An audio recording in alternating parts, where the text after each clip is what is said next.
I'm Liz Scissors. In today's video, we are going to talk about sprays. This is just a few examples that I have personally. You absolutely have tons and tons on the market. I encourage you, try them all. Try them all. You never know what you're going to like and what you're not going to like. Don't always take somebody else's word for it unless you really, really know them and trust them. We're all different. We all have different likes and dislikes. So it's important for you to test for yourself. So one of the things that is really important is when you are drying a dog, when it is dry, you want to make sure that you are using some form of a brush out spray. There are many different forms of brush out sprays. You really just pick the ones that you like, and sometimes you need this one versus that one, depending on the dog you're working on. So here's an example. I have a brush out spray that is specifically formulated for curly coats.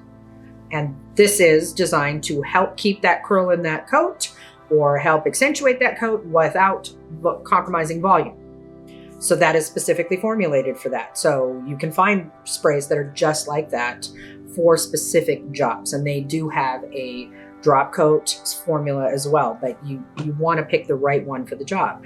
There are some that are kind of generic and really can work on any dog. And here's an example of one that you could use on any breed, same as this one could be used on any breed because it's very gentle. It's not over conditioned. It's not going to overly saturate the coat and make it oily. It's not going to weight it down too much. But anytime you're adding product in, you're adding something. So you want to be very purposeful in your choices as to which one you pick, because you don't want to put something too heavy on a coat that weighs it down and now you have to fight harder to lift the coat to get the finish you want. So it's important to make your decisions very, very purposefully. They also have, this is a dry hair spray. This one is a dry shampoo. So this dry shampoo is from this company and it is meant to use in between groomings for little accidents. Somebody needs some little tidy up, no problem. It also secondarily can be used as a demat spray because it's got some powders. It's got a powder formula in it that is going to help attract oil out. And so it can help with dematting because that gives grip to the coat. So you can really play with them and find what they can be used for because there isn't just one thing. But there's many different options of dry shampoos out there that you can find with many different companies. This one is a demat spray. This one happens to be my favorite because it is not highly fragrant and it isn't highly irritating. It isn't very heavy, yet it is incredibly effective. So I typically use it dry. I don't use it on wet coat. I would use this in the coat specifically, or an alternative is you can always take it and actually spray it into the brush so that you're using less product on the dog. It's not getting deposited on the skin. It's just in the area that you put it in. So that's a great little trick. These are just some options on some different brush out sprays, but I really encourage you. Demat sprays are not the same as detangling sprays. Detangling sprays are going to be more mild, whereas a demat is going to be typically more aggressive to make sure you get out the tangles. Then over here, we've got some scissoring sprays. And scissoring sprays are beneficial because you're creating some texture in the coat to help hold it in place with the moisture so that when your scissors actually come up against that coat, the hair doesn't move away with the static electricity. So the moisture is really important. Now there's different levels of strength to the scissoring sprays. If you want a scissoring spray that is very strong, I would recommend this one because this one will hold that hair in place very, very well. But it's also going to leave more of a residue.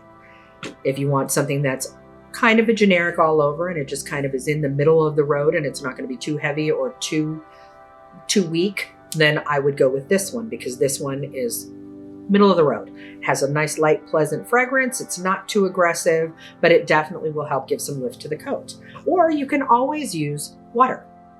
Water, it works as well. It's not going to give you the staying power. It's not going to give you the strength of the hold, but it's definitely going to add moisture into the coat. But if you have a dog that is sensitive and has sensitive skin and you're concerned about having any fragrance added, definitely you can always just use some form of water and that will give you the same benefit without the strength. So obviously it's not going to work on a very, very thin coated, wimpy coated breed, but it certainly will help you just get rid of the static so that now the scissors and the hair do not push each other away and repel each other.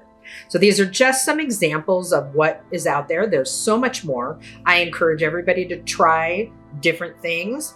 And you never know, because manufacturers are constantly changing formulas and they're constantly trying to innovate and bring in new product lines and try to better their formulas. So if you're in love with one, make sure you have a backup that you really like, so that if they stop manufacturing that or it runs out of stock, you have a backup that you can use, that you're not just trying something for the first time. So have a variety of options in your salon, just in case you can't get the one you really need for that job. At least this one will work. They're always fun to try and play with, but I encourage everyone, get out there and use products. They're there to help us do our job, but make sure you know what they do so that you're not using them on the wrong job and you're not making your job harder. You're actually helping yourself. I hope these tips help you in your decisions for your haircuts. If you want some more information about me, go to lizsizzers.com and I will see you on the next one.